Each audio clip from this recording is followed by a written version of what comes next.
Okay, everyone, good evening. How are you? Thanks for joining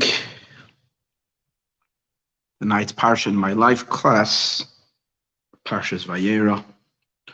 Anybody that wants to dedicate tonight's class, it's available for sponsorship. Please let me know. You can sponsor it retroactively, and all the merit is yours. So you can do that by either going on mayon.com/donate, mayon, MAAYON.com/donate, or contact me, sending us an email or so on and so forth at mayon, at office@mayon.com. Thank you. Okay, so tonight we have, with Hashem's help, an exciting class on this week's Parsha, a very insightful class, hopefully. And the title of the class is Teaching Angels How to Eat. Is there anything we can teach angels? Angels are enlightened beings. They are extremely enlightened beings. The Rambam Maimonides speaks of 10 levels of angels, and he describes the lowest one, the one that communicates with people. In prophecy, there is a communication coming through angels, like we see this week's in the Torah portion, with the three guests that came to Abraham, to Avram Avinu. Those are the lowest form of angels, called Ishim. And usually, I don't know if he says it regarding the guests who came to Avram, because we know that they were the archangels, the higher angels. But in any case, he says even the lowest of angels, being that they're not mortal beings encased in bodies of flesh and blood like us, their knowledge is way superior to our knowledge. And yet, we're talking about teaching them, angels, something, not only teaching them something, but teaching them how to eat, which sounds really ridiculous. They don't have to eat. Why would we teach them how to eat? In any case, the question over here really is all about eating. Is the eating that we know of just a very physical, animalistic type of earthly experience? Obviously, it's pleasurable. Obviously, it makes up a lot of our life. Both our essential living is dependent on food. Also, so much of our enjoyment in life is associated with eating and socializing, parties, events, religious ceremonies, milestones in people's lives, weddings, bar mitzvahs, circumcisions that we read about last week in the Torah. All are commemorated with food. And if you want to bring people together, you're always more successful if you have some food for people to participate. And there's also, of course, the eating of the festivals, Shabbos and Yom Tov, which are the holidays. It's always associated with eating. So eating is very much part of our life. But generally, it's not necessarily seen as the most spiritual and holy of activities. Yet we can't say that it is devoid of meaning, because why would God create us in a way which so much of our lives would be busy doing something that is utterly meaningless on a spiritual level? So it must be that eating is very meaningful and ought to be and should be elevated to a higher plane. And as I mentioned in many other classes, we find that it's not the first statement God makes to the human being, but it's the second statement. The first statement is that God tells Adam and Eve, "Pru'ervu," have children. That's the first thing, that they should multiply the earth. The second thing is he instructs them on food. So if it's the second instruction on in life, as he instructs them on eating, what they can eat, what they can't eat, must be that eating is primary on the divine list of jobs to get done. What we need to get done in this world involves eating. It's a very important instruction. So there is eating.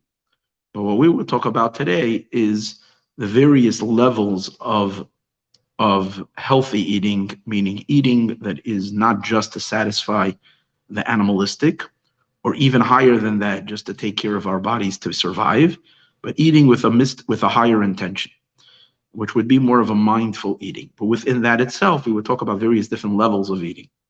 And the question is, how will eating become when our evil inclination will leave us, and we will enter into the enlightenment state of Mashiach, which we are so close now to entering into the messianic higher consciousness of Mashiach. What will eating be like? Will we eat? And if we will eat, what will eating be like then?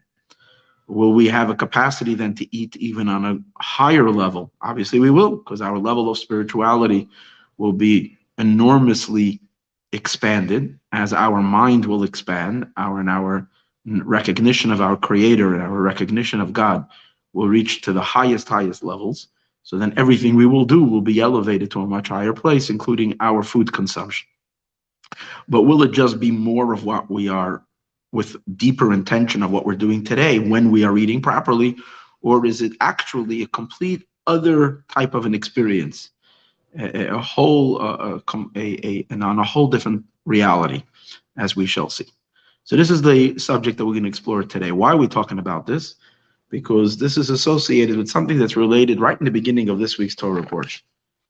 Avram Avinu just had a circumcision. This is where the Torah opens up the narration of Parshas Vayera. Avram had his circumcision, and he was 3 days after his circumcision. He was in a lot of pain, and God made it very hot outside. No one should come to bother him, because Avram Avinu was, which means Abraham, our father, I'm going to refer to him as Avram, was so devoted to the well-being of people and caring for people that he thrived, and his pleasure was serving people, feeding them, taking care of their needs, spiritual needs and physical needs as well. He was the champion of generosity and kindness. He was the most philanthropic person ever to live. He was the embodiment in this world of God's kindness. If God's kindness took on a form and enclosed itself in a body, it was in the body of Abraham, so says the Midrash. So in that case, he was an enormous powerhouse of kindness. But at this moment, he needed to rest, so God prevented him from being kind. But that caused him more pain than his physical pain. So in the end, God had mercy on Abraham and sent him 3 people who weren't really people, they were angels. And they also had other intentions in coming to visit him, because they would bless him, they would deliver God's blessing, and they would also deliver God's timing for when the blessing would come about. Because Avram and Sarah were blessed already with a promise for children, but it wasn't given to them a specific time. So now the angel came along and notified him that this would happen in exactly 1 year from now. And this happened on Passover, and the angels appeared. Now, during this appearance of the angels, these angels came to him in the form of people. Since they came in the form of people, and it implies from Rashi that Avram didn't even know that they were angels, and so therefore he was serving them food. That's what it says. He ran and he begged them to stay over for a while, to sit down under the tree, to wash their feet, then sit down under the tree, to catch their breath, to get a little water. And he said, I'm also going to give you some bread so you can strengthen your hearts. He says, you satisfy your hearts, satiate yourselves, and then you'll continue on your journey. But just like, as it points out, the righteous, they say a little bit and they do a lot. Not like many people who say and talk, big talkers, and then they hardly do anything. But Avram is the opposite. It's like, no, we're one night before elections. You have all these politicians who promise and promise and promise all kinds of promises, and then they don't do anything. Abraham is the opposite. Avram is the opposite. He says, I'm going to bring you a little bit of bread, and in the end, he prepares for them a feast. So he has the bread. Rashi says in the end, he tells them he's going to get bread, but there was a technical glitch with the bread. The bread became ritually impure. In Avram's house, everything was very pure. It was ritually impure because the miracle of the childbirth had begun already. With the coming of the angels, the miracle had begun. And Sarah, our mother, reverted, and she went back to her youth. As a result of that, she went back to having a period, to menstruation. And even though she was way past her time of childbearing years, yet suddenly her body was restored. And as a result of that, the menstruation causes a ritual impurity to the woman, which can be imparted to the bread. Now we have to understand, this doesn't mean today's days that when a woman has a period, she contaminates food, that it's not kosher. That's not what it means. I'm not going to get into it, but there's a certain sensitivity to food that when you're eating sacrificial meat, for example, becomes impure, then you can't eat it. Abraham's house was on a very high level of sanctity and holiness. It was like the holy temple. So the bread became disqualified. Even though Sarah baked fresh rolls, in the end, he couldn't serve it to them. But what he did bring them was butter, and he brought them meat, tongue, and mustard, and all kinds of delicacies, and it was great. So it says in the verse that Avram stood next to them. Here's the verse. And this is in Perek Yud Ches, which means chapter 18, verse number 8, Pasuk Ches. He took butter and milk, and the meat that he made. Obviously, one has to right away notice that Avram is violating the basic laws of the Jewish dietary laws, the Jewish kashrut laws, because you can't eat milk and meat together. So that's a good question, but that's not for now. And he serves the angel the food, and he stood over them, beneath the shade of the tree. Because when they came in initially, he told them to take shelter. It was a hot day, so it was hot. He put them under a tree, so the tree provided shade. So now he is standing over them, which means beside them, beneath the tree. When they ate. Now they are angels, so what are they doing? Eating. So there are two opinions. One opinion is that they pretended to eat, but they didn't eat. And the reason they were pretending, because they simply because they had to keep up the disguise that they were humans. But also deeper than that, the rule is that a person should try to always conduct themselves in a manner where they don't stand out. Like the saying goes, when you're in Rome, act like a Roman. And that's, the sages actually use that statement, that when angels come to earth, they behave like humans. But their behaving like humans is not that they actually behave like humans, but rather that it's enough that they appear like they are behaving like humans. So they were able to somehow pull it off, that it appeared to Abraham, who was standing over them, that they are eating, but in truth they weren't eating. However, according to the Zohar, it seems to imply that the angels were eating. They weren't only pretending to eat, but rather they were eating. And from the, not only why were they eating? Because they had an experience of eating that was extraordinarily high. Meaning that this is a type of experience that angels in general cannot reach. Angels don't eat. If they would eat, they're capable only of eating on a certain level. But at this moment, their experience of their eating of the food was like extraordinary. It was on the highest level. The Zohar says it was like the eating of above. In other words, it was a form of divine eating. Angels are angelic beings. They're not divine. Divine meaning that it would be an extension of God. And angels are beings. They can be emissaries of the divine, messengers of God, but they're not God. Sometimes people will refer to angels as divine beings, but it's not really divine. Divine means Hashem. And there was only one creator. It's only God. But this type of eating that they ate was mimicking, or not just mimicking, was actually on the level of divine eating, whatever that means. That's what it implies in the Zohar. So based on this, we will spend some time. What does this mean? Now, how did angels attain such a level?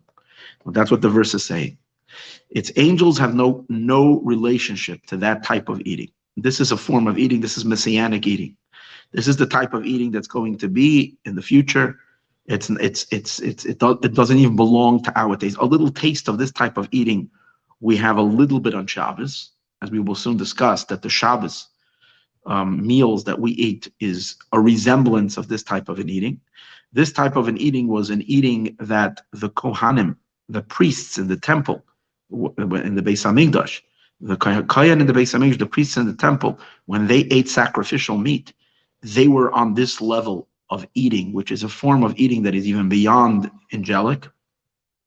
It's a form of divine eating. And another possibility of that type of eating are even today's days when there is no temple, and even during the weekday when it is not Shabbos, there are super tzaddikim. There are some very, very, very high level souls, very high, very few in a generation that have this level of holiness and godliness, that their food and their eating is always on this level. One of these people obviously was Avram Avinu. He was a super soul capable of this type of eating. Now, but the beautiful thing was that Avram was able to share this experience with the angels. Meaning to say, it seems from the simple story that when the malachim came down to eat, they were coming down to eat. In other words, it was a diminishment of who they were and what they were, so much so that according to the Midrash, they only pretended to do it. It's too animalistic, it's too lowly, it's too earthy, it's too human to do so. It's not befitting them to eat. So their eating was inferior to their normal state. But what we are learning now is the opposite. Because they were next to Abraham, Avram was able to lift the angels up. Avram Avinu was able to lift the angel up to such a high level that they were able to eat similar to the way he eats. He lifted them into his experience. And this was a one-time experience for the angels, and they never forgot it. So we need to understand what does this mean, and which, by the way, also teaches us that although for most souls, until the complete revelation of Mashiach, until we're fully in the Messianic time, even though the Lubavitcher Rebbe said today's days we are already in the beginning of that era, which means that we are capable already today to a certain degree to start experiencing these experiences. Obviously, it takes some spiritual exercises to get there, but we're capable to a certain degree. However, most of us are not conscious on this level of consciousness. But when the Beis Hamikdash will stand and Mashiach will be fully revealed to our eyes, and we will all have already all the benefits and all the blessings that come in the Messianic era, where we will be able to devote ourselves 1,000% of our being only to spiritual growth and connection to God, then we will reach this very, very heightened level. Yet, through connecting ourselves to the right people, like the idea of the angels catching a hitch, Avram was able to hitch the angels up and take them for a ride on his shoulders and take them to the level of eating that he ate. So we can also, through connecting ourselves to the highest tzaddik, when we bond our souls with these super souls, then through they can bestow on those that are connected with them also this level of eating. Okay, so now let's understand what are these level that we're talking about. So what we're basically going to explore is, obviously there is what's called animalistic eating, and that's unholy. Not only unholy, I mean, it's something we all do. It can be kosher. We're not talking about kosher. First thing is we have to make sure that the food that we eat is kosher. That goes without saying. So once we have kosher food, yet the eating of food could be a unholy experience, purely earthy, human, or even worse, animalistic, and then it is not productive to our spiritual growth. It's not an enhancer, quite on the contrary, it is an impediment to spirituality. It's a coarsening of a person's ego and a person's self. The food that one eats brings a person down if we're not careful. But then that's not what we're going to explore today, because that doesn't need a lesson. That happens naturally. We're born, we gravitate, we want French fries and ketchup and all kinds of other, what we might call in Yiddish, chazarai, just the enjoyment of physical food without any higher purpose and intention. So that we don't need to explore, because everybody knows what that is. What we will explore is two forms of eating: a positive, holy eating, which is meant for most of us all the time. We'll call that weekday eating, or or current day eating, current day spirituality, or we might say, we'll soon see, it's the eating of the altar. The sages say that today's days that we don't have a mizbeach, we don't have an altar, the table of a person is considered their altar. So this type of eating would be where our food and our table is in the place of the holy altar in the temple, the mizbeach. So this is phenomenal. We would think that this is like max. If your table can be the same like the holy altar in the holy temple, and yet we say that's only stage one. That's considered weekday eating. It's considered average soul eating, meaning it's not the great tzaddikim will eat this way. It's the average soul, average person who has an ordinary soul, and that's the capability of that soul to eat. And it is the eating of the altar. But then there is a higher form of eating. And that's what we're going to try to explain today. What is that higher form of eating, which is divine eating, which manifests itself as the eating of the human. Well, when I say the eating of the human, I mean the eating of the priests, of the Kohen. And here is an astonishing fact. In the temple, in the Beis HaMikdash, there were the sacrifices, the animal sacrifices that were brought, animal, bird, and sometimes meal offerings, were consumed by two parties. It was consumed by the altar, by the Mizbeach, and then it was also consumed, parts of it was consumed by the Kohen, by the priest. Now, it would be common thinking that the eating of the altar is the holiest thing. You take part of the animal, you take the blood, certain fats and certain parts get placed on the altar, and it gets consumed by this heavenly, godly fire. We also know that a fire came down from heaven and consumed it. I mean, there's nothing higher than that. It's like God comes down to pick it up. This is like spectacular. Yet, and then there is another, after that was done, then the food was delivered to the priests, to the Kohanim, and the Kohanim would eat. So we might think, okay, that's like, okay, the Kohen, these are obviously, these were people officiating in the Holy Temple. They had a high level of spirituality, but you can't compare it to the eating of the altar. It's a lower form of eating. So we say no. And that's the shocking statement of today. The reason why the Kohanim needed to wait, they were not permitted to eat until the altar ate, until they put the other part on the altar, wasn't simply as we understand it. I mean, I'm not saying it's not. Obviously, on the simple, more level of Torah, where we look at things on a more superficial level, yes, that's the reason. You can't eat before the king eats. First give the king to eat, and then the servants can eat. But on a much deeper level, it's because the eating of the angels, the eating of the Kohanim, of the priests, was a much higher form of eating than the eating of the altar. It was of greater divine significance and a greater divine act. And that's why they would wait till the lower level was achieved. And only after we achieve the lower level can we ascend to a much higher level. And that was the eating of the high priest. Similar to the same system we have with us as well. Shabbos is the last day of the week. First comes the 6 days of the week, and then comes Shabbos. In both of them, we eat. And during the week, we eat, and then on Shabbos, we eat. And as we said earlier, eating during the week can also be made holy. We make a blessing before it, and when we're mindful, our eating can be very, very significant. It can even have cosmic significance. We're actually doing a very big tikkun in the world.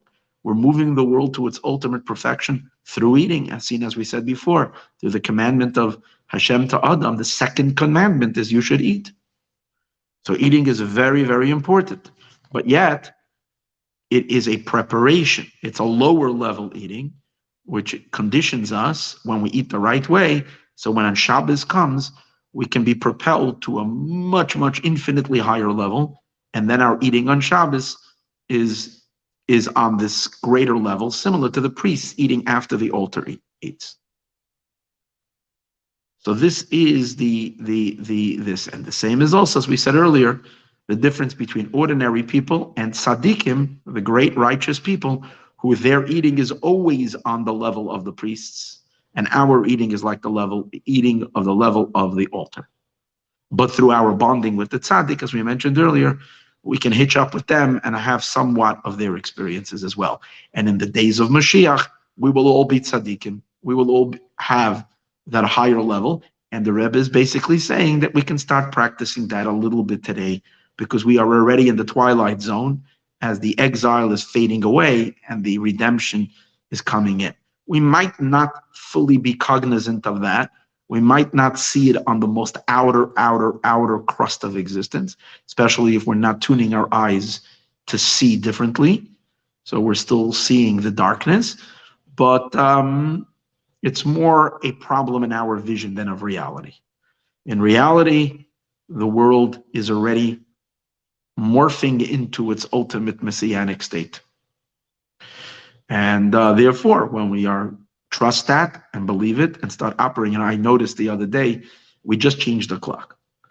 And suddenly, it's like Sunday afternoon, and it's really supposed to be, what is it supposed to be, 4 o'clock, but it's 5 o'clock. It's suddenly dark early, you got to rush to Mincha, you got to, afternoon break. And I was thinking, it's like amazing. It's like people decide that the reality has changed. It's like millions of people all make the same decision. And suddenly it's so real that the time is different. It's like, it's not like you're sitting there saying, it's really 7. I mean, you still struggle with that the first day. Well, 1 or 2 days, you're still thinking, it's really 7 still, it's really 8. Is it 8? Is it really 7? Or still, especially if you didn't fail to change your clocks, if you don't have a digital clock that changes automatically, you're still like, back and forth. But it just teaches you the power of the mind. When the mind decides something, then it changes reality. Which brought to me this idea that when the Rebbe said Mashiach is here and we should shift our minds, how powerful that would be if the more we can get people to do that, how that will actually change reality, because when we see things differently, the reality really changes. It's a different set of time. So that's the uniqueness of the time we're in right now. We're in a different zone. Okay, based on all of that, let's quickly understand these 2 levels of eating, what they mean, eating on a lower level and eating on a higher level. So it's based on the concept, going back to I mentioned earlier that there were 2 types of eating: the eating of the altar and the eating of the Kohen. This concept is taken from a verse in Parshas Kedoshim, which is in Vayikra, Leviticus 19, Perek Yotes, Pasuk Zayin. The verse says, "Ve'im he'ochel ye'ochel," and if it would be eaten, it's referring to sacrificial meat, and it says, if it was eaten, it was eaten. It mentions eating twice, so the sages make a comment on it, ba'achilas, that there's 2 achilas, there's 2 types of eating. There's achilas mizbeach, there is the eating of the altar, and there's achilas adam, there is the eating of man. B'shtei achilos hakasav medaber, I think the words are. In 2 eatings, the verse is referring to the eating of the altar. That's when we put the sacrificial meats on the altar, the fats and the various different parts that would go on the altar, on the mizbeach. And then there's the eating of the kohanim, the eating of the priest. These are the 2 forms of eating. So now, this is, as I mentioned earlier, in the temple, holy eating on 2 levels. Now, to get a little bit more understanding of the 2 forms of eating, so I will share with you a verse, a pasuk, that says as follows. This is a verse in Mishlei. Mishlei in Proverbs, Perek Yud Gimel, chapter 13, Proverbs 13, verse 25, pasuk chafei. It says like this: Tzadik oichel, the tzaddik, the righteous one, eats l'soiva nafshoi, to the satiation of his soul, ubeten nishayim techsar, but the stomach of the wicked is techsar, is lacking. So the simple meaning of this verse is we're talking about two forms of eating, but one of them is the eating of the wicked, and the other one is the eating of the righteous. So it's saying that's the righteous people, holy people, righteous people that have a higher purpose in life don't eat just for the enjoyment for the pleasure. They eat to satiate their soul. In other words, to survive. It's not about the pleasure or the experience of the food. It's about, in other words, because their meaning in life is not the physical enjoyment. They enjoy prayer much more. They enjoy Torah study much more. They enjoy helping people much more. But in order to keep you have to fuel your engine. So the same like you don't have massive pleasure when you pull up at a gas station and you fill up your car with fuel. It's not like this deep, sensational, pleasurable experience. You do what you got to do, and then you continue going further. Same as they're eating. It's not like because when you're obsessed with higher things, you're not paying so much attention to the sensation that happens in the food. And if that's the case, then you eat healthy because you're only eating, your intentions in eating is to serve your creator, to be a healthy human being. So then it's not your primary element in the food is to be fed and to be nourished, not to enjoy. And then you're being more careful with the food that you eat. And even that is not just to be a healthy human being so that I can live longer or that I can look good, but rather, why do I want to be healthy? Because I know I can only fulfill my purpose in this world in serving my creator and realizing what God wants of me if I'm healthy. And prolonging our life in this world is a mitzvah, because as impactful as we are as a soul, it can't come anywhere near to the impact we have when our soul is enclosed in a body in this physical world. That's when every action of us has infinite repercussions. So this is like the most potent time is when we're enclosed in a body. So it's our responsibility to make sure that our soul is enclosed in our body for a long time. And that obviously is very much related to healthy eating, healthy habits. So the tzaddik, who's concerned mainly with serving God, eats to the satiation of his soul. However, the stomach of the wicked, techsar, is lacking. Meaning is, what is the meaning? So the Metzudes, for instance, says, but the wicked yisangu bachilas madanim, indulge in eating all kinds of delicacies, mesukim, things that are sweet, varevim, and things that are feel good to the palate. V'tamed bitnei chaser, and he's always hungry. Because since if it's all about just the enjoyment, so you're always looking to satiate it. So basically, the person is never satisfied. If you're eating to be healthy, you eat, and fine, now you're good. But if you're eating just for the sensations, it is always that extra cookie that you want to stuff because there's a little more room for pleasure.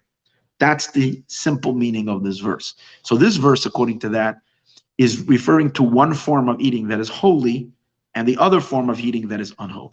What we are going to do right now is we're going to lift and elevate this verse to a higher notch, to a higher level. And we're going to and the deeper meaning, according to the mystical interpretation, is that both of these forms of eating are holy eatings. It's just that there is the lower form of eating that we mentioned earlier, the eating of the altar, the eating of the mizbeach, and then there is the higher form of eating, which is the eating of the kohen, the eating of the priest. So let's see. So how would that mean? That would mean as follows: tzaddik the tzaddik eats to the satiation of his soul is the higher form of eating. Better Rishayim techsar is also an appropriate form of eating. The stomach of the wicked is empty, is also a form of eating. But over here, the intention of the eating of the food, as we're soon going to see, is to empty the belly of the wicked. So we're going to explain that in a few minutes, but that too is a form of divine service. And truth is, it's the intention, it's the holy intention that all people are capable of when they are eating, is to empty the belly of the wicked. This concept that we want to empty the belly of the wicked is also discussed in another verse in Job, in Eiv. In Eiv it says, in Job 20, in Eiv, Perek Chaf, Pasuk Tezvav, Job chapter 20, verse 15, Chayil Bala Vayakienu. A wealth, great wealth he has swallowed, vayakieno, and then he has to vomit it. He has to bring it up and spit it out. Mibitno yerishenu kel. From his belly, God impoverishes him. Which means that there is a lot of stolen goods in the belly of the unholy. And the work over here is to cause the unholy, the wicked entity within the world to release and to, or you might say, what it says over here, to vomit up the holiness that it has taken and to extract it. And when it extracts it, that's what we mean over here earlier in the other verse. The stomach of the wicked should be lacking. It's with the intentions to empty out the unholy. Okay, so to understand this, let's just briefly do it as follows. God created a world, and in the world that God created, the creation is created in a way in which it obscures and it hides the divine investment that God invested within creation. That means that God shrouded himself in this creation that he created. So when we look at the world, it is not obvious that there is a creative life force that's creating everything, and that there is divine energy pulsating in every cell, in every atom, in every, which is its entire existence. So much so that this obscurity and the cover-up of the divine becomes so thick and thick and thick. It doesn't begin down here in this world. It starts off in the higher realms. It gets thicker and thicker and thicker till it comes down to our world, where God is so concealed and so hidden that one can even choose evil, or one can choose to ignore God completely. And this is the concept related to the idea of a mixture of good and bad. The good that's within the world is the divine energy that is buried in each creature and in all beings. And the bad that's on it is the concealment, the blockage that conceals and blocks and makes creation feel separate. When we say it's bad, it means it's not inherently bad because God created it too. But it's not the intention that God wants the creation to remain in, although that he created it. He wants us to crack that shell. He wants us to remove the obscuring force and uncover the divine truth that's in every creature. Now, in mystical terminology, this has something to do with what's called sparks of holiness. That there are sparks of holiness embedded in all of creation and all places, and our work is sifting through the sparks of holiness, removing the outer husk and uncovering the inner shell of holiness and godliness that's in it. So one of the, and this is something that is an exercise that, according to the mystics, is the work of all of humanity and all of the world until the coming of Mashiach. I do have to make note immediately now that the Lubavitcher Rebbe told us already 30 years ago that this task as a whole, as it applies to the universe and to creation as a whole, has already been completed. Has already been completed in its fullest. And the world is already ready for the revelation of God within this world. That is the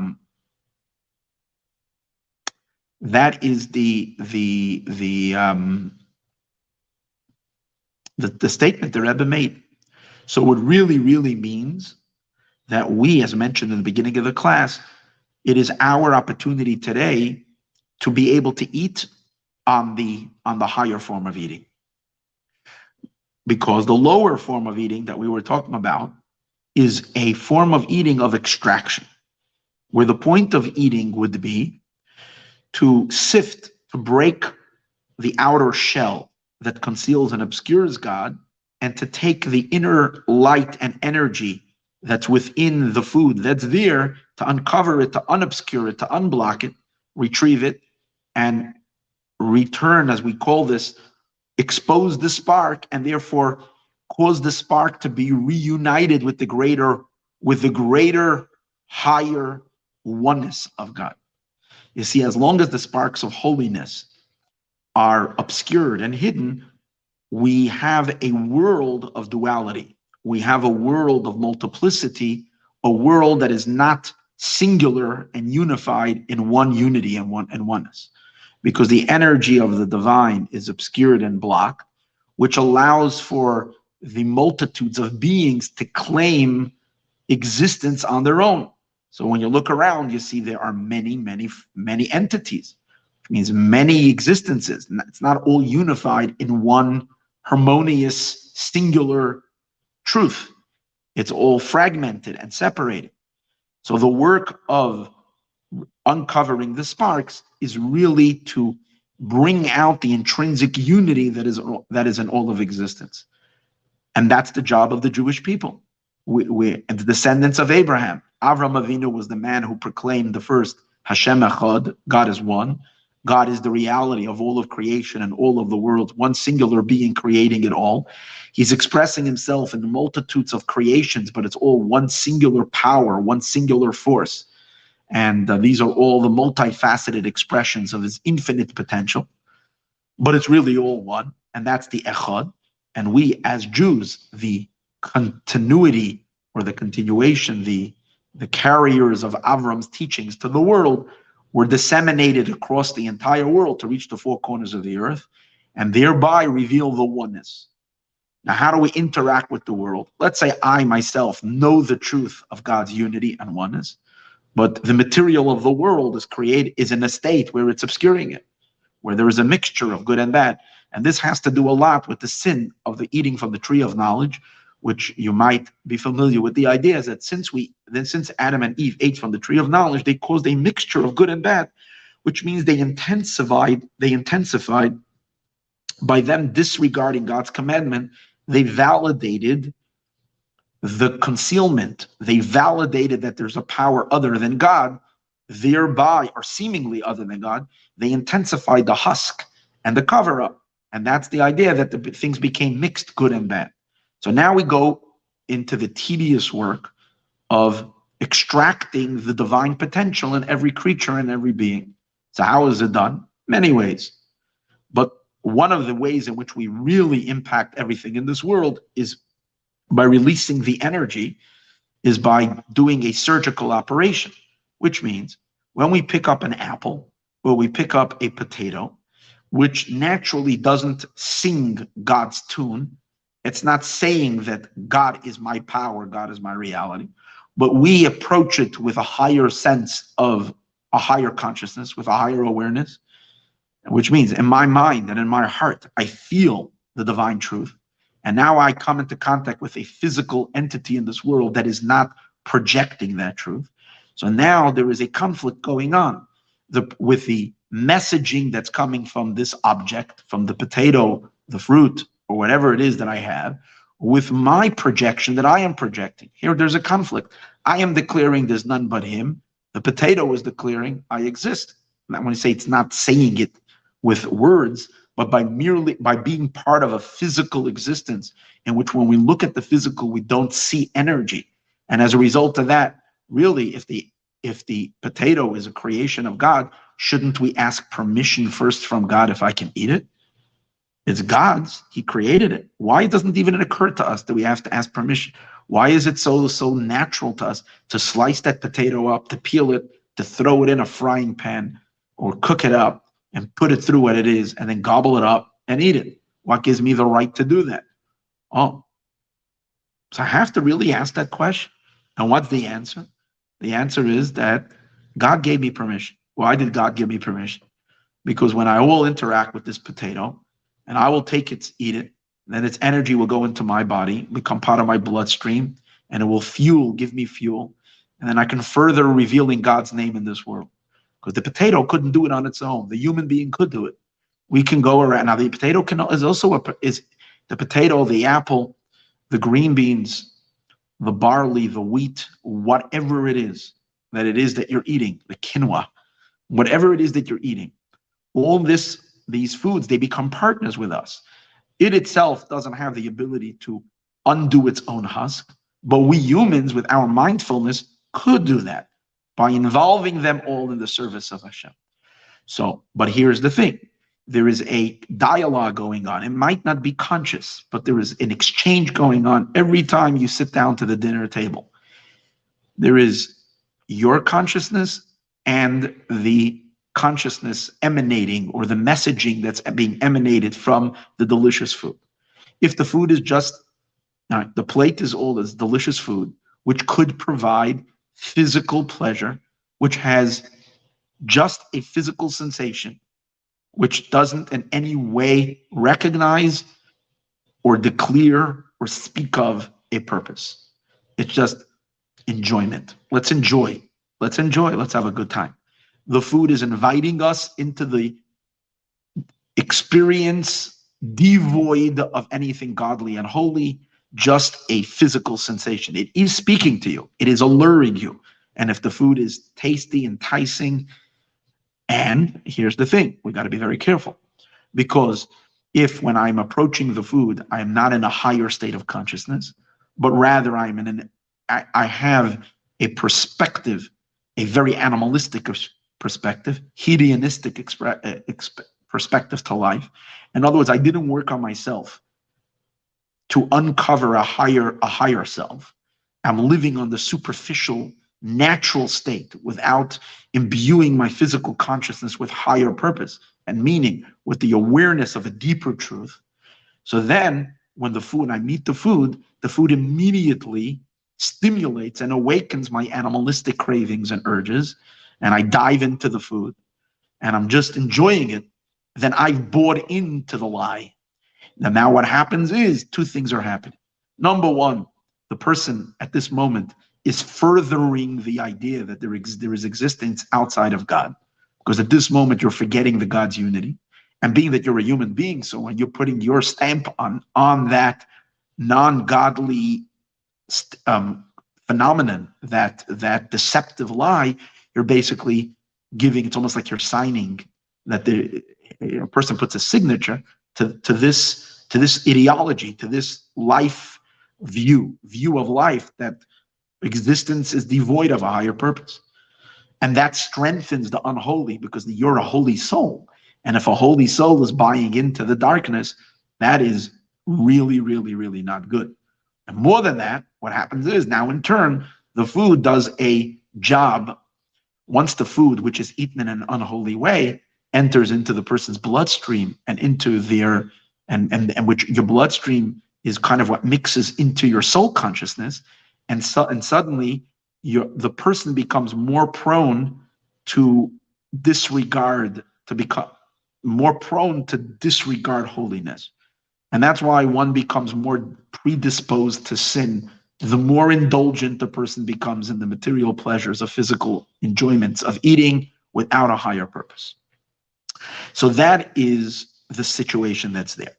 So that would be the natural eating when it is not done the right way. But if I stop for a moment and I approach the food every time before I eat, I make sure first to heighten my spiritual awareness. And then I know that everything is created for a purpose. Then I know when I'm eating the food, I will eat, and I will eat mindfully. The food should have designated to a purpose. So number one, I'm not going to eat what is unhealthy.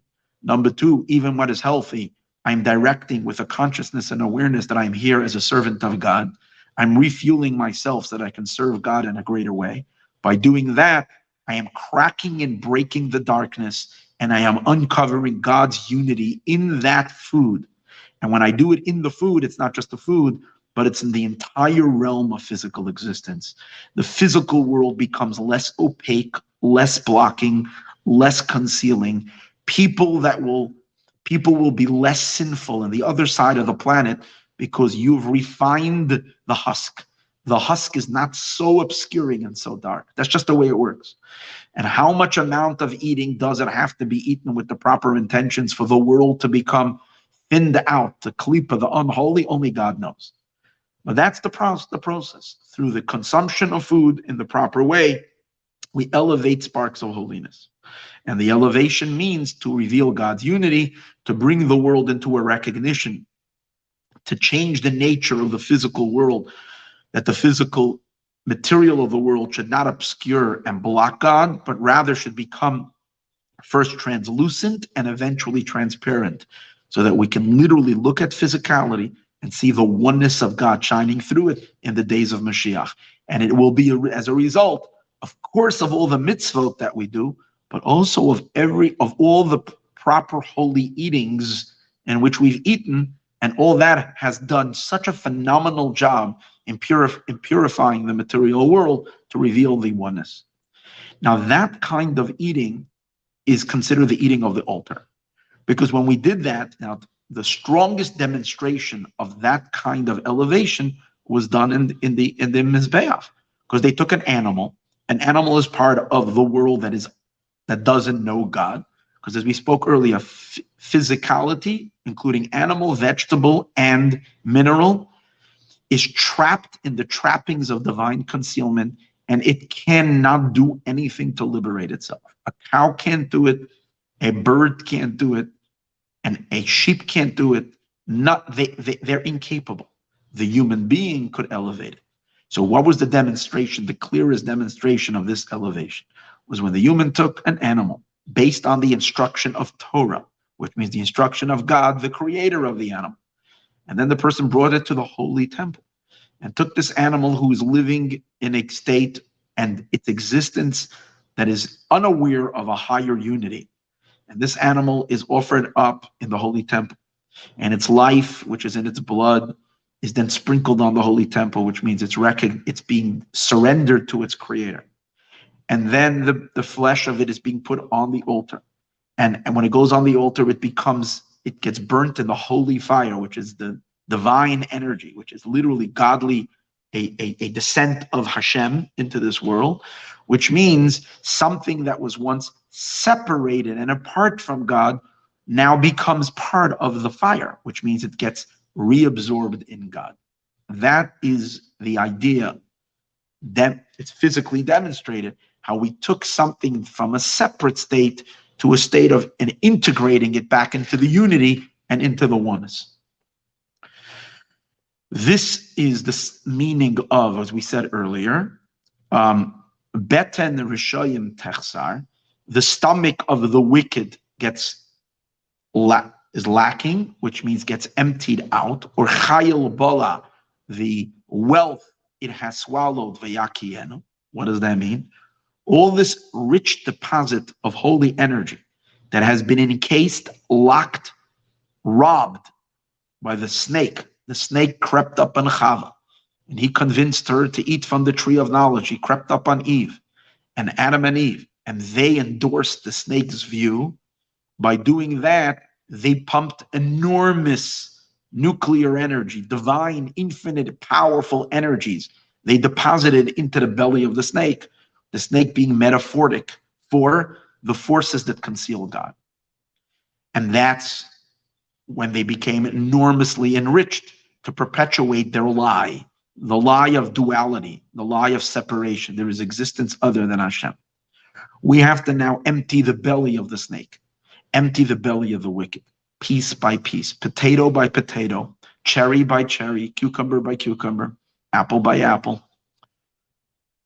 I'm talking about the realm of food because we're talking about eating, but it also extends to all the other usage in which we use the material elements in life in order to live. We are consumers of energy and consumers of material. When we do them for the right purposes, we are continuously to empty out the unholy from its loot. It looted holiness, and now it must give back the booty. It must give back that which it has stolen. That is the process of this form of eating. Now, this form of eating, as we said, is a struggle because there's a part of us that very much resonates with the snake, with the unholy. In other words, the food, naturally, if we don't approach it mindfully, if we don't work hard, and that's why it says you're not allowed to eat before you pray.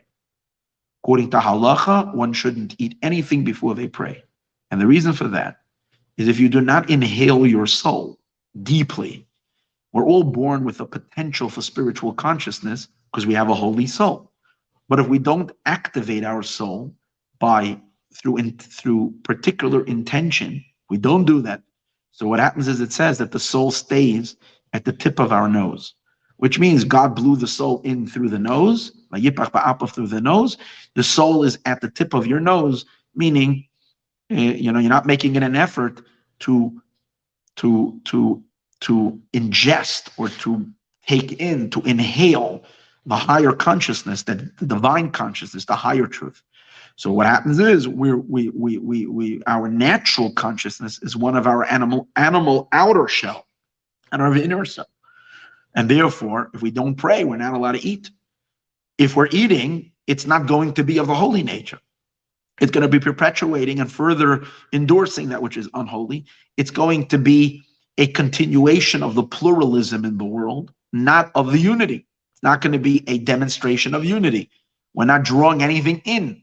Quite on the contrary, we're splintering ourselves more into the fragmentation, into the manyness into the realm of idolatry, into the realm of there is existence other than God. We're investing in that worldview. What are we investing? Pieces of ourselves into it. So we're splintering ourselves and fragmenting ourselves more and more and more into the fragmented world. But when we pray first, and we fill and the epic element of the prayer is the statement of God, Shema Yisrael Hashem Echad, God is one. And then when we have a very strong resolve that everything, when we open and we say that with closed eyes, because when we look at the world that is so diverse, sometimes we can forget the unity. So we firmly etch our mind that there is one singular source that's creating and sustaining and making all of existence every second. When we fully grasp that and integrate that, and then we venture into the world, then we become like this powerful vacuum. And we vacuum and we pull like a suction. And we pull everything from its multiplicity into the unity. And then we are acting like the altar. Because it's going from a state of separation to a state of oneness. That is the purpose of eating. But then there is a higher level of eating. And what is the higher level of eating? So mystically, let me just give a little bit of a mystical something. This type of eating is considered by the Kabbalists is the eating of the Shekhinah. We're lifting up the sparks of holiness from this lowly world. We're retrieving them by returning them into the unity, is we're bringing them back to the source of creation. What's the source of creation? The Shekhinah, which mystically is associated with what's called the Malchut, the power of kingship. God's kingship, which is the force of God that he invests within the world. We are returning all the sparks into the Malchut, back to the surrender, bringing it back to the king, to the origins of creation. And therefore, everything is going back into that unity. Now, Malchut, however, kingship is the lowest one of the divine attributes. And that's why in the Holy Temple, when this whole process of eating, of sacrifices, which our eating today is in the place of the altar, as we said earlier, the table of a person is considered the altar. It's considered the Mizbeach. So the altar was not inside the sanctuary, it was in the outer courtyard. Now we know that beyond the courtyard, there was the actual building of the temple, of the Beis HaMikdash, what's called the Kodesh, the holy. So we're not even yet in the realms of holy, we're still in the courtyard of holy. Then there is the holy, and then there is the holy of holies.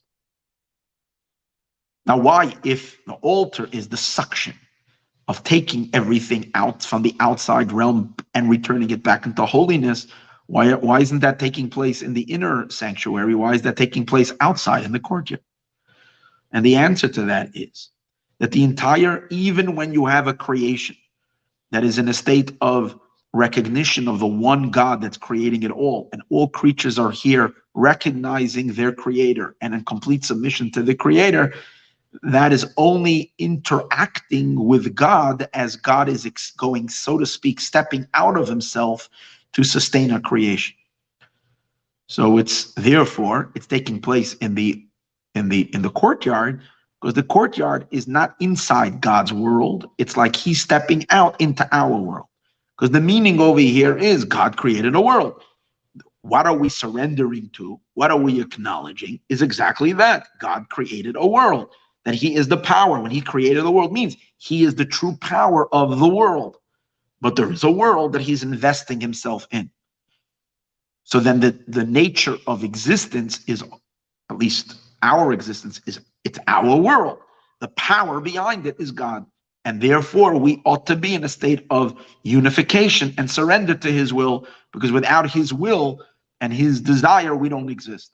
So we ought to be in service of him. That's the consciousness of the courtyard. But then there is a much, much higher level. And that is as God exists for himself. And that is represented in the inner room, in the inner chamber. And then, of course, in the Holy of the Holies, over there is God as he is, and is utterly infinite and boundless. Now, I'm not going to get into all these differentiations and differences. I just wanted to share this idea that even when we bring things into the state of holiness, we're still only in the courtyard, and that's considered a lower form of consciousness. In the statement, in the mystical terminology, that is called Yehuda Tata, the lower unity. The lower unity is the consciousness of creation.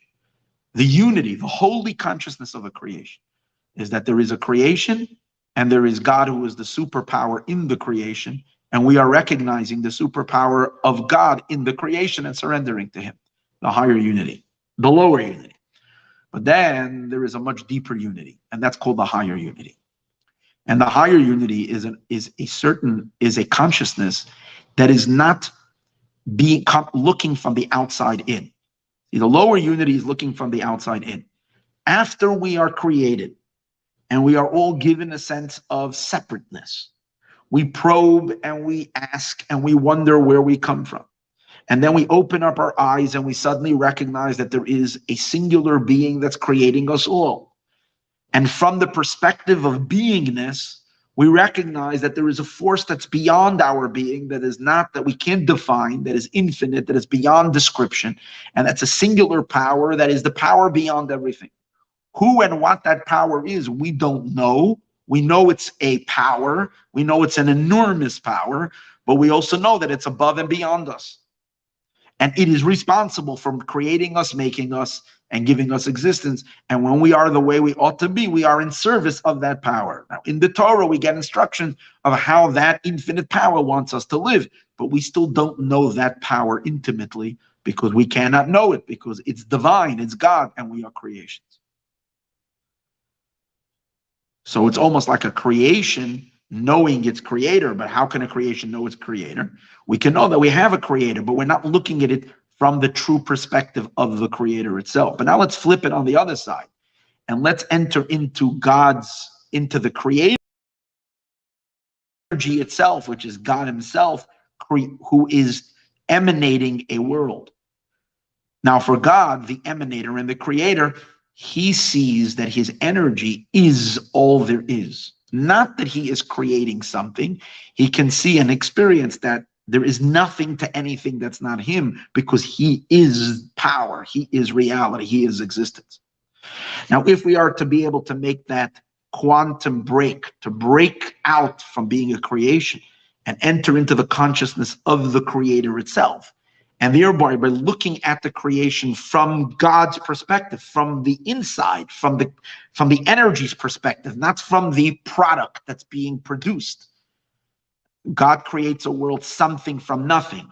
We're talking about the something looking at the nothing, and therefore analyzing the nothing and seeing and having to admit that the power that's creating me is called nothing, because we have no grasp on it. So it's nothingness. So it's still beyond us. But if, let's say, the perspective of the nothing looking outward, to him it's the opposite. He is the something. And all what is being projected is really nothing.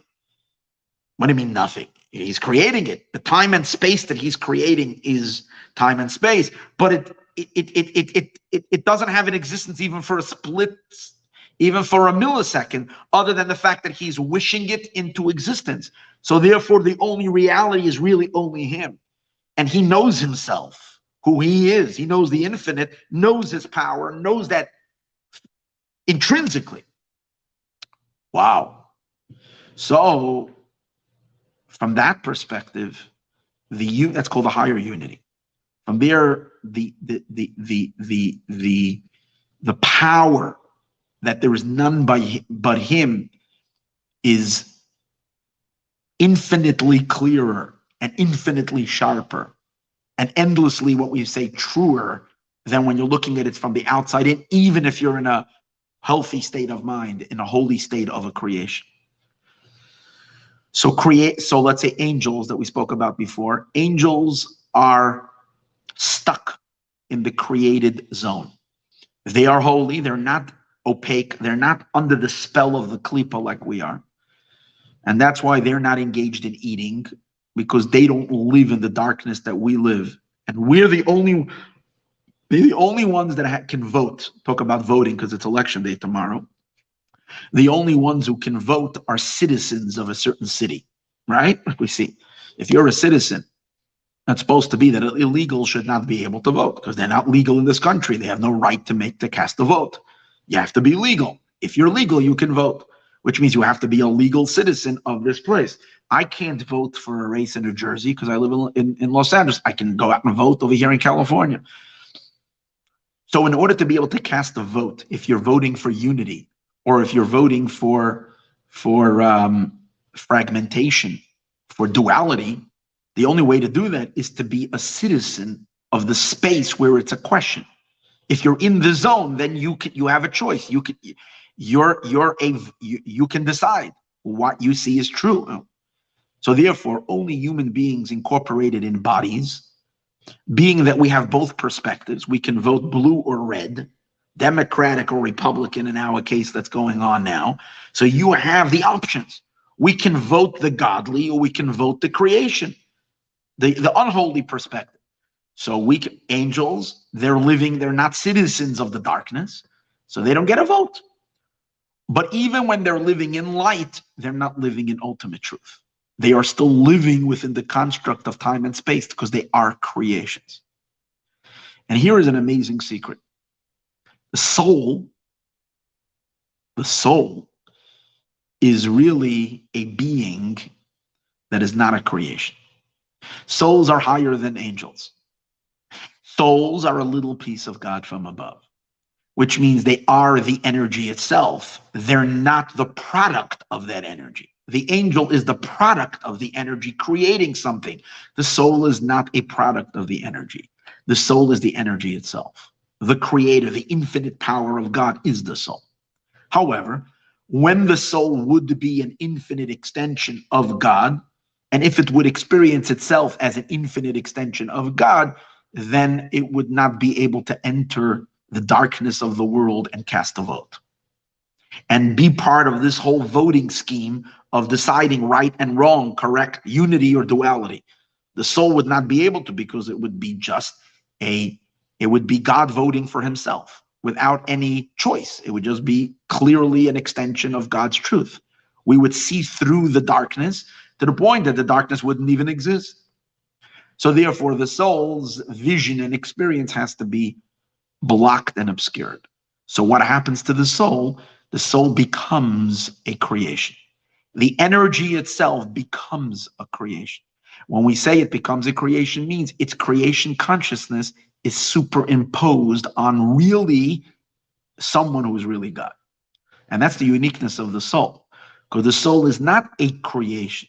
The soul, the Chelek Elokai Mimal, talking about the unique, holy, and ultimately the Jewish soul, is a piece of God above that has entered into this world, and it has been superimposed upon it that it is a creation, that it is, and therefore it experiences itself through the lens and looks at the world through the lens of a creation.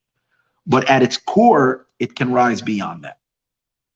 And that was what happened to the priests who officiated in the temple.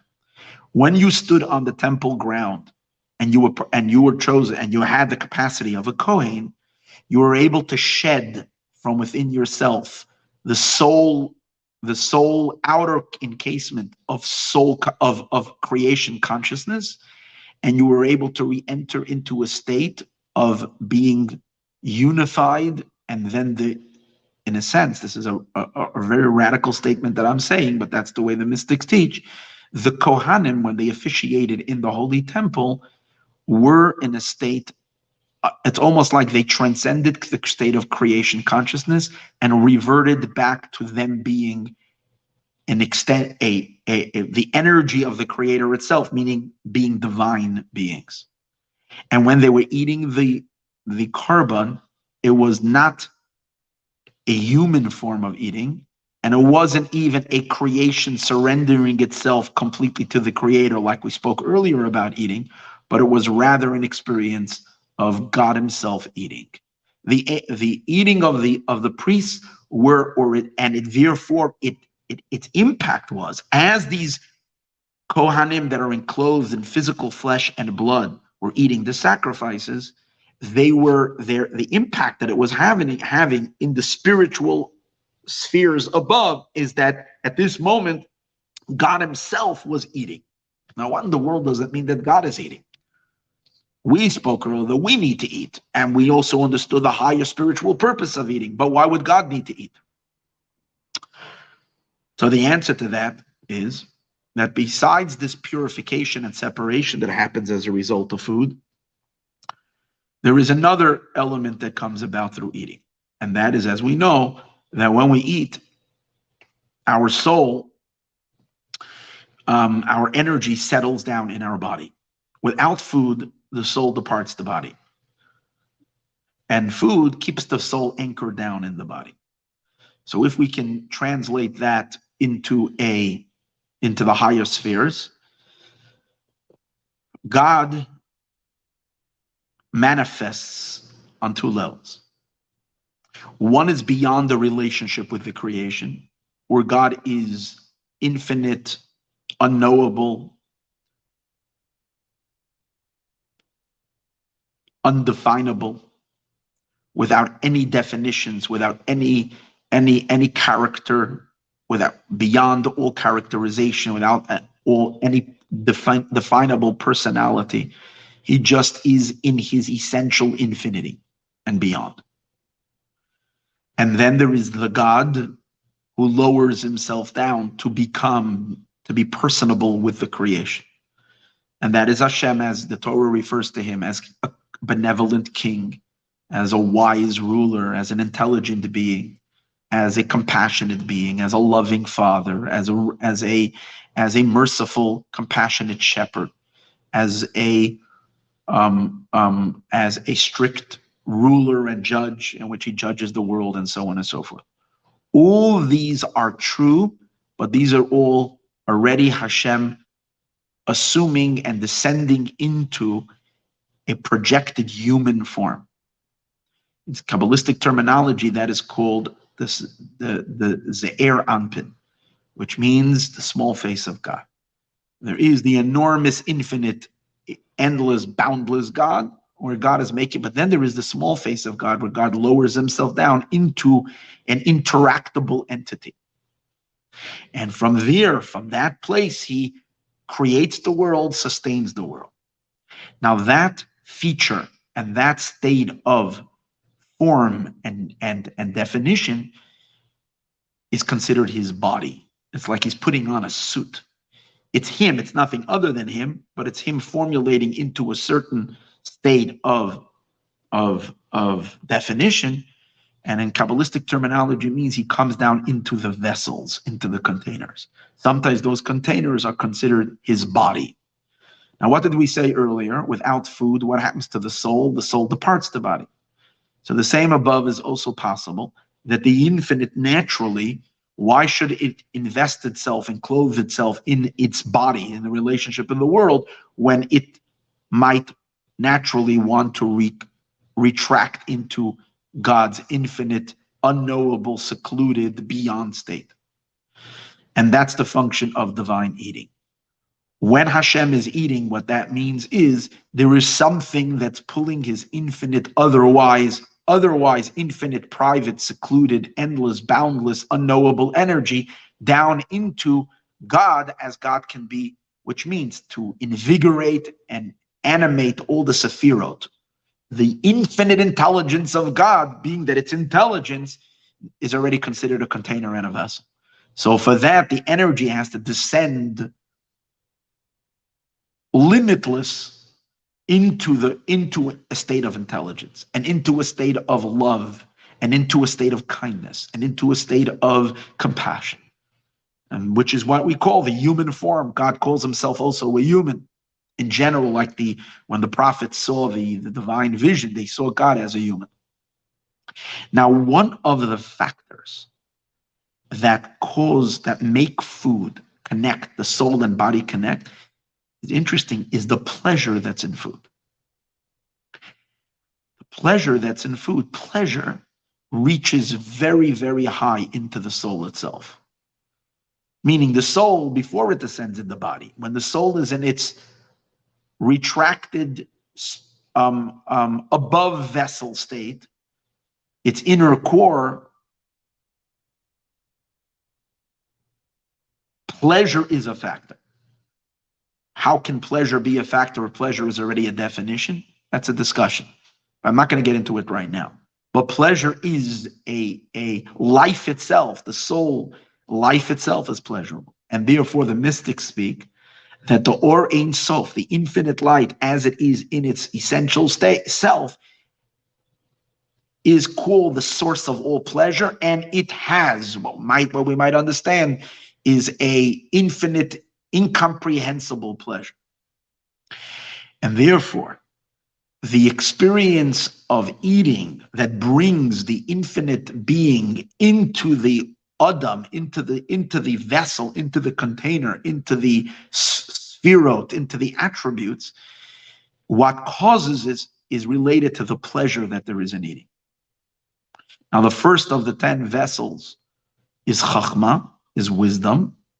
As we discussed many times, there's 10 Sephirot, 10 attributes, and 7 are emotional attributes, and 3 of them intellectual attributes. The first of them is Chachma, and Chachma, which is wisdom, and Chachma is the point of contact, the first vessel where the infinite enters. Now, Chachma is generally in the brain, but the lower, it's very interesting that the top of the mouth, where the palate is, right, up there, it's called the Chech. It's called Chech because Chech is similar to the word Chachma. Chech. And it has a Yud in it. Yud is Chachma. Which means that the power to taste, which is where pleasure happens, is related to the Chachma experience and the descent of energy into Chachma, which causes pleasure. Like we see even intellectually, that when a person has a new flash of insight, Chachma is a first epiphany, so then there is an enormous pleasure involved in that experience. Which means that when the pre-energy, the energy of the soul that is beyond intelligence, lowers itself down into the power of intelligence, it is an experience amount of pleasure in it. In food, in the eating process, the palate is associated with Chachma. In general, the mouth, there's a lot of elements of Chachma. For example, there are 32 teeth in the mouth, and we know there are 32 pathways of wisdom. But the palate is the pleasure element of the Chachma.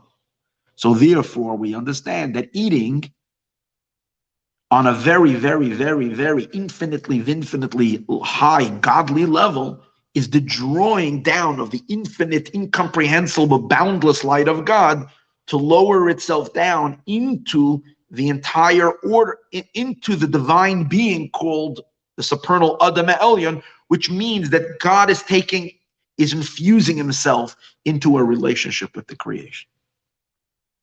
Now that's what happened when the Kohanim eat. So it's a whole different eating of the altar. The state of eating of the altar is a state of submission, is really coming from a outsider's perspective, a creation that is existing outside of God, a creation that is lost, a creation that is confused, is trying to clarify within itself and trying to to figure out truth from non-truth. And the eating process is a process associated with that purification. And that's the eating of the altar. So it's a creation form of eating. It's a holy eating, but it's a creation form. And when the energy rises, it rises until Malchut, because Malchut is the source of the creation. But it doesn't touch the levels that are higher than Malchut, which is the levels of God's private self. The eating of the Kohen was on a whole different level, which means the Kohanim. So let me put it this way. When we are in a holy state of eating, but on the lower level, then we are still living in creation consciousness. We have not opened our soul open up.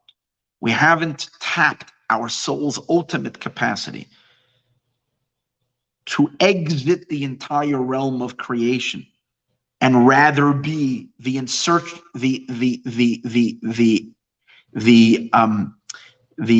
extension of the divine within the world, but rather our soul is operating still outside of that in its outer encasement. But with and out of its encasement, it's coming the closest it can as a creation to its creator, but it's still from the outside.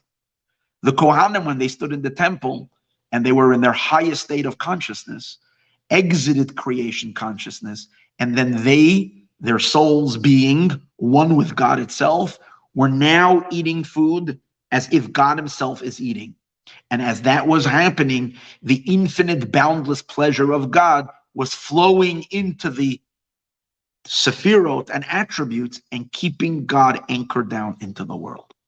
So it's a much higher eating than the altar. Now, on somewhat of a level, that's the difference in our own experiences today between our Shabbos eating and our weekday eating.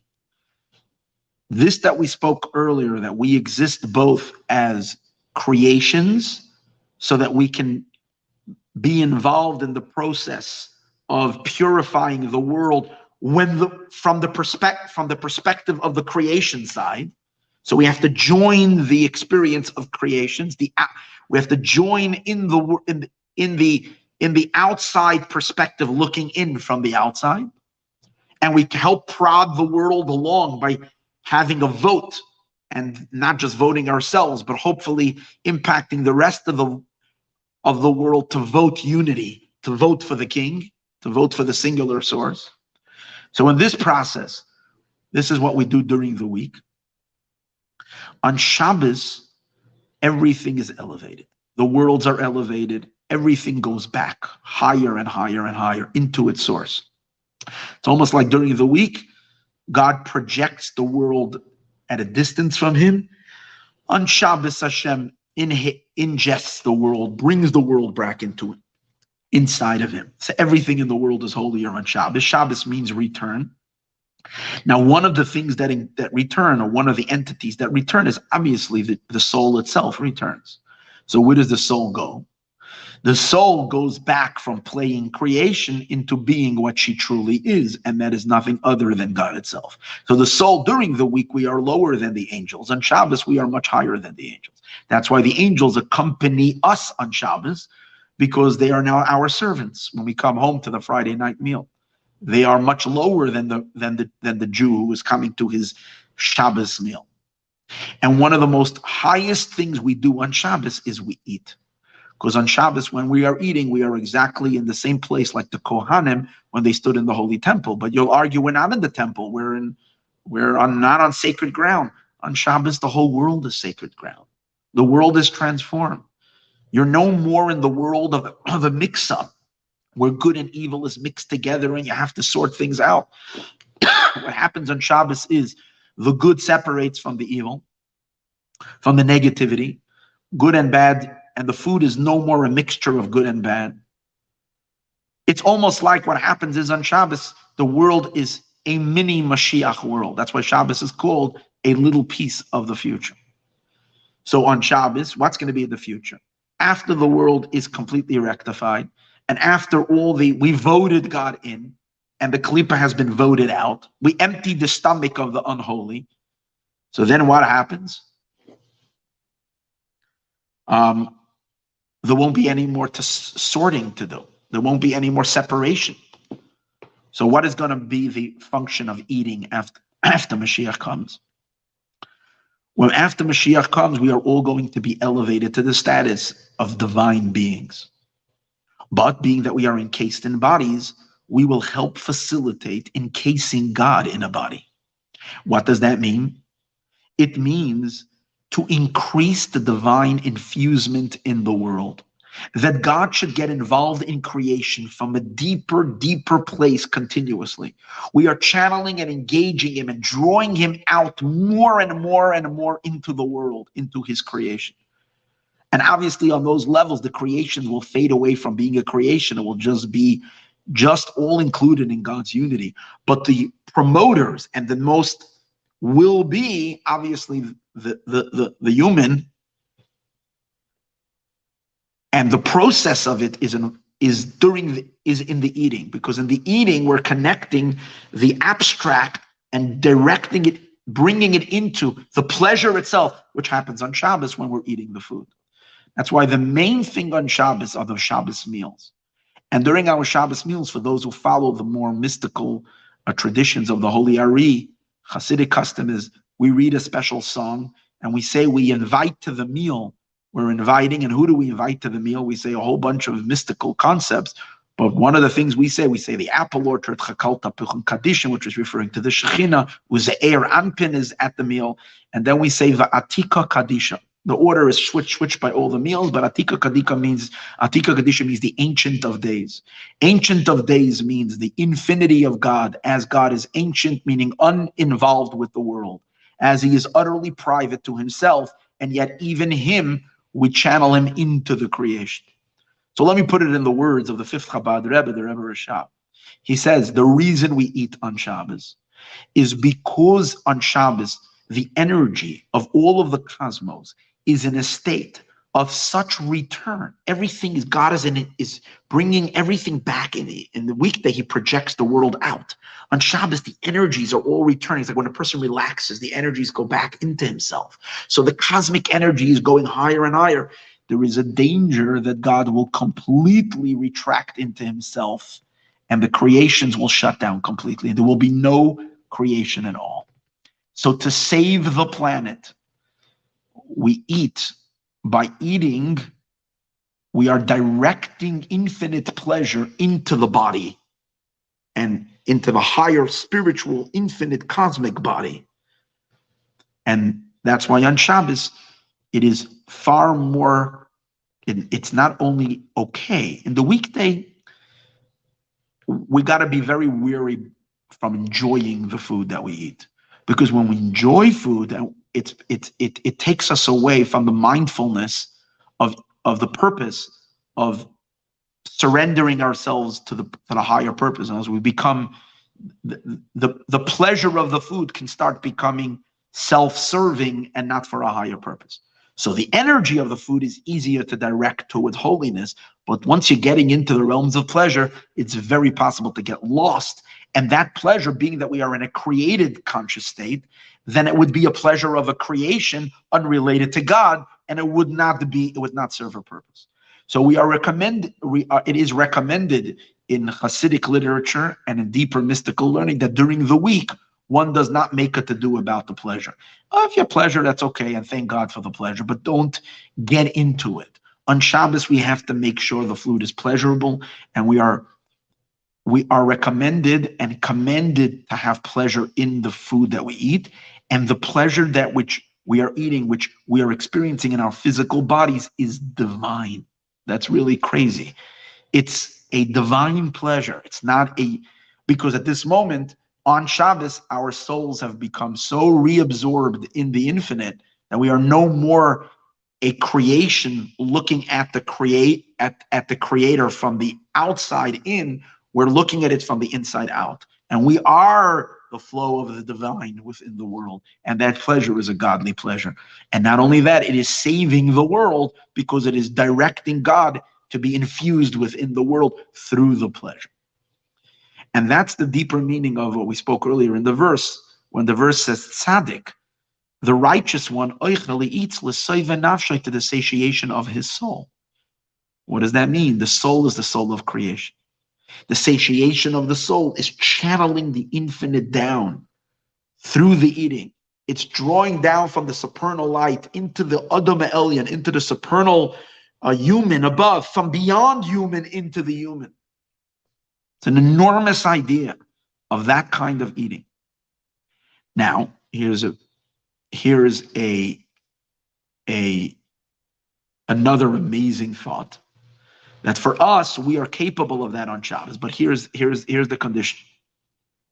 In order that we should ascend into that higher state of existence, requires,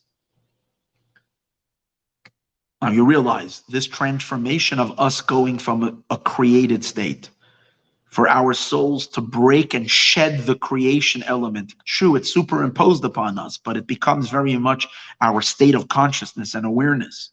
So for us to be able to undo that and to just become an extension of the infinite into this world is an enormous quantum leap, much higher than the higher consciousness that we attain during the week. So if during the weekdays a prerequisite for holy eating is to pray, on Shabbos the prayer is even a greater prerequisite for eating. But it's a different type of eating, so it's a different type of prayer. The prayer during the week is to be able to, for us to exit the unholy perspective, the ego, and state of utter separateness, the state of duality, into a state of oneness. So that's during the week. So we have to fight the animalistic side of ourselves during the week, and there's a war going on during prayer, because naturally we're inclined to see the world from a very, very unholy place. And through the saying and meditation and prayer, we clarify and we bring out an awareness of unity, of oneness.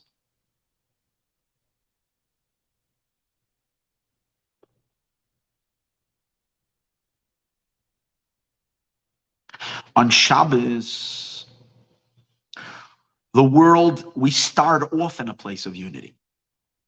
Because on Shabbos, the worlds are elevated into a state of unity. The klipa gets chased away. That's what it says. Right before Shabbos, God there's a holy whip. It whips the klipa, and the klipa separates. So creation as a whole enters into holiness. It's not felt on the most external, superficial level of existence. That's why you might open up your phone or news or the radio or whatever after Shabbos and find out that so-and-so committed a crime, and this person burglarized, and this person, God forbid, there was a murder that was committed, or some other sinful, and people can do stuff that are so how can that be if there's no more klipa? The answer is, on the most external, superficial, outer layer level of existence, this inner transformation is not felt and seen, because if it was, then we wouldn't have free choice. So on the most external, outer layer, we can still perpetuate the lie even on Shabbos, and it's not felt. But a little bit deeper, and if you're tuning in a little bit into spirituality, you feel so different on Shabbos. Everything is so different on Shabbos, because the nature of existence has changed. So when you're starting off on Shabbos, your place of origin, from where you open up your prayer book, you're already way beyond that you can achieve during the week after prayer. In other words, the pre-prayer on Shabbos, you're already in a higher level of consciousness than you are after prayer during the week. So what happens when you're praying on Shabbos?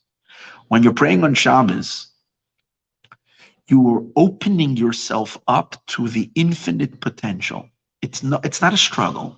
It's just, in order for a person to like move from their outer encased state of being a creation, and to experience themselves for who you really are, and that is a ray of the infinite.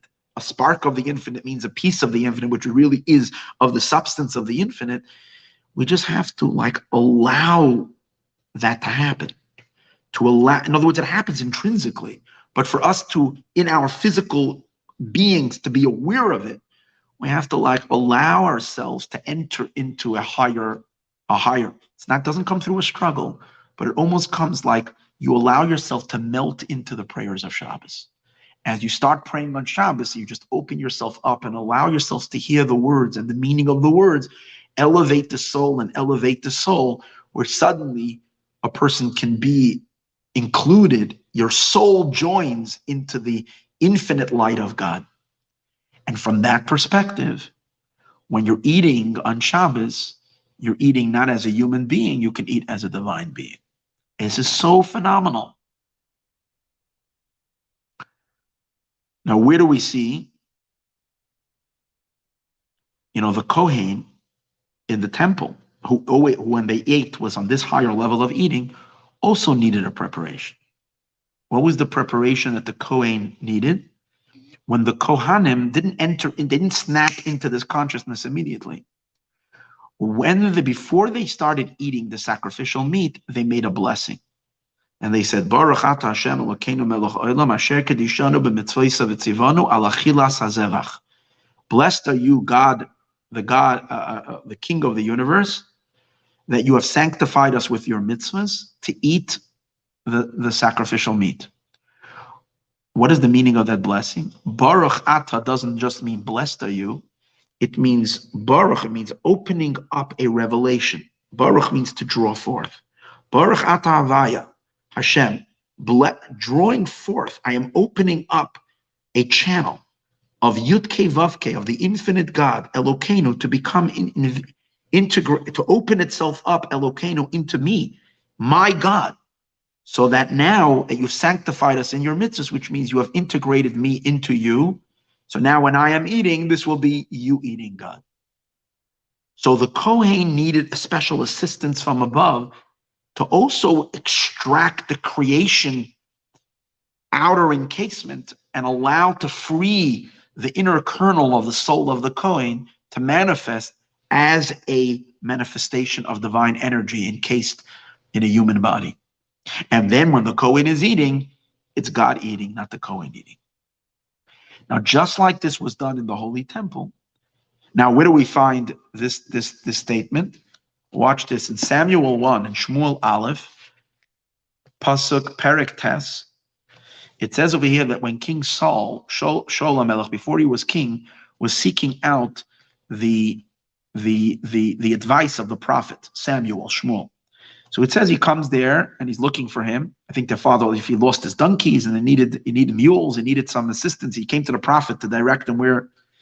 And as he's coming to the city where Shmuel was, he meets these girls, Na'ares, girls that are going out to draw water. All the good stories always out when the girls were going out to draw water. I think we should send the girls out a lot to draw water today's days again, to the wells, because all these amazing godly encounters take place when the girls are drawing the water. Moses encounters the daughters of Yisro. Yaakov encounters Rachel, and he gets married. Rivka next week in the Torah portion. So everything happens when the girls are going to draw the water. In any case, what happens over here, he meets these women, these girls, and he says to them, where is the prophet? And they said, yeah, go in. He says, when you come into the city, you'll find him. Before he goes up to the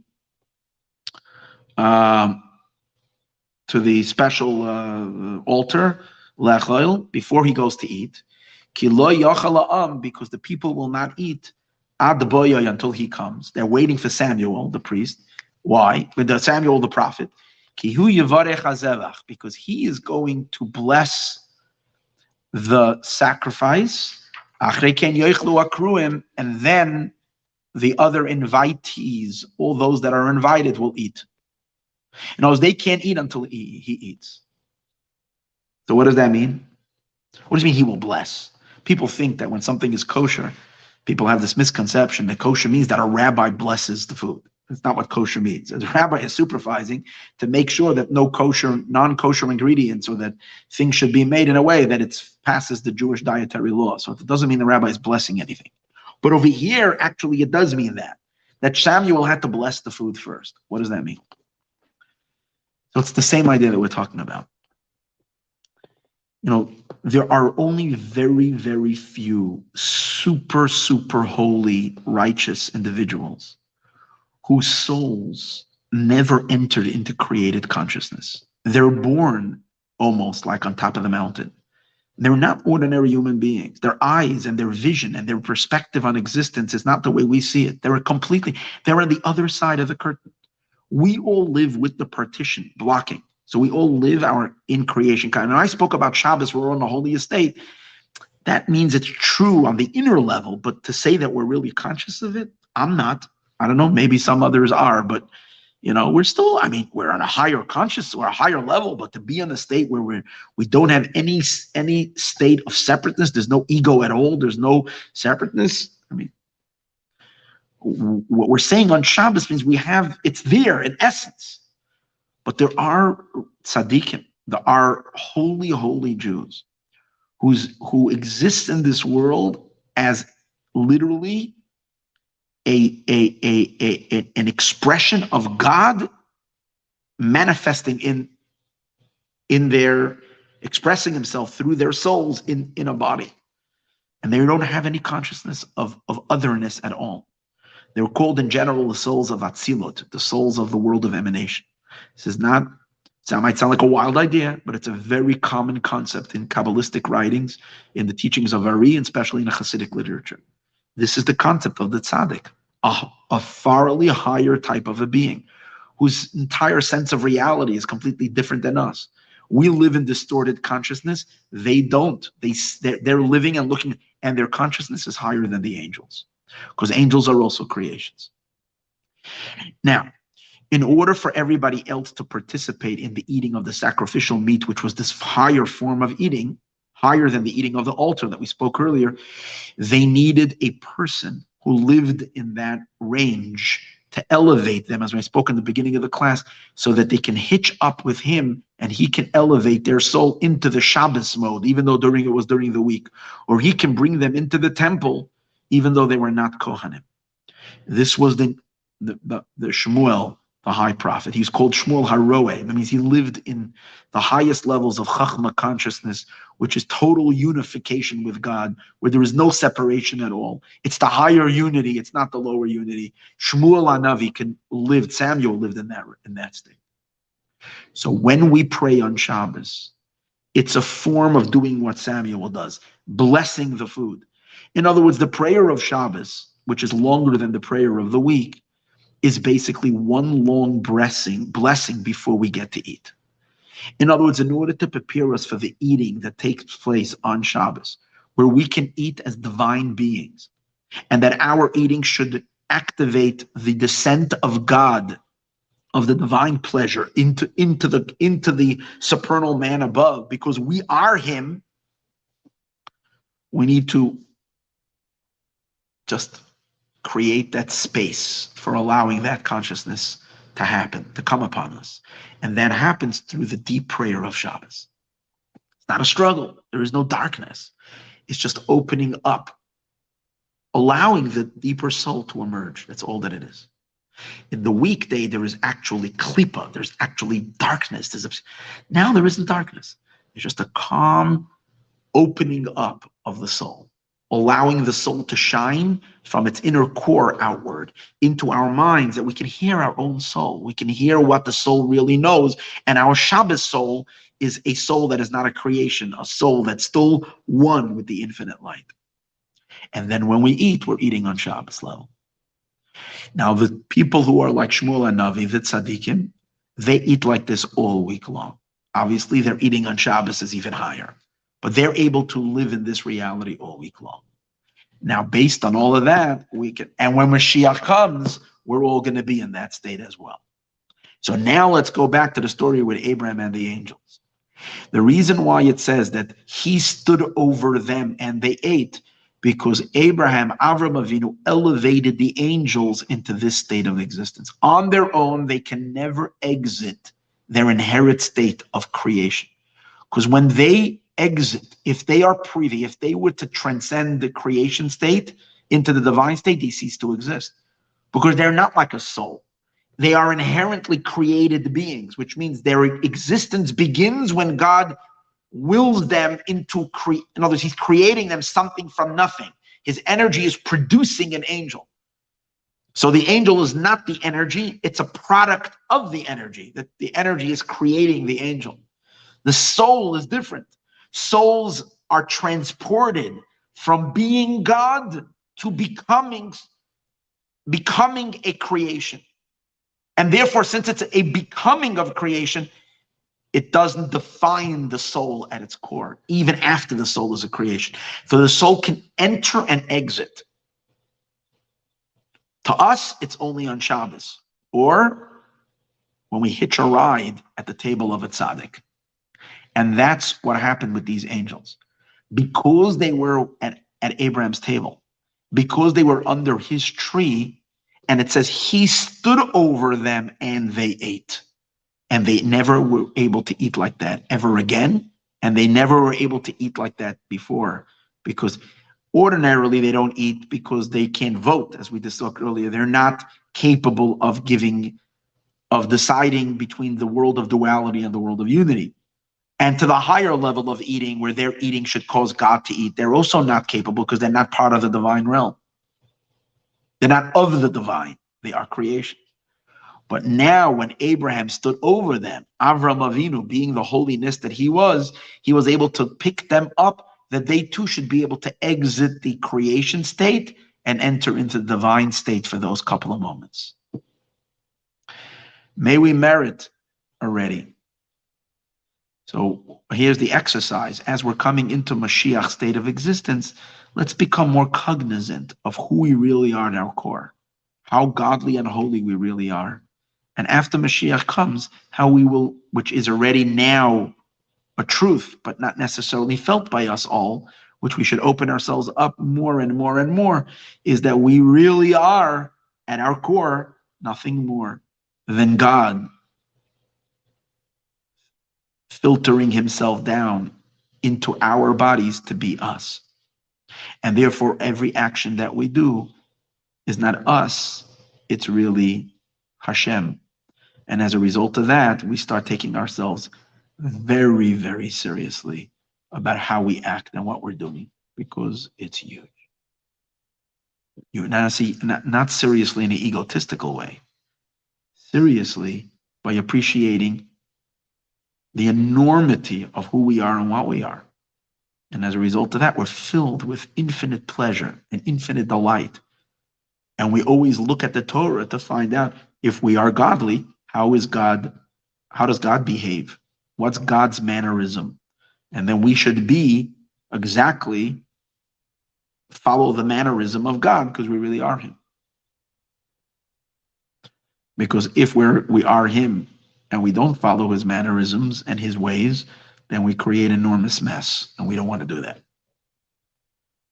So if we are him, let us really, really emulate him. We're not emulating, we're him, but know his ways. And the Torah teaches us his ways. So of course we're careful in kosher, of course, but everything from this deepest, highest level of full fusion with Hashem. May we merit the time when we are fully cognizant and aware, and we don't forget this even for a second, and we become even more empowered and more enriched and more godly expressive every second, continuously higher and deeper and deeper and deeper and deeper to no end. May it be now.